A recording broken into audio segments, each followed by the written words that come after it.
Ayan po mga kababayan, no? Yan po yung ebidensya.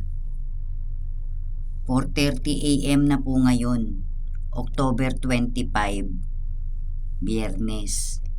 Ayan po ebidensya, oh.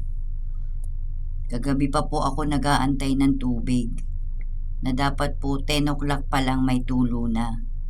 Ngayon, 4:30 AM na po, oh, hindi pa rin ho tumutulo ang tubig. Oh, ewan ko na dyan sa prime water na yan, dinadahilan yung bagyo.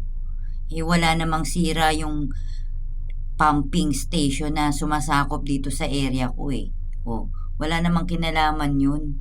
Oh, oh, pero hindi pa rin nila binuksan yung tubig dito sa area ko.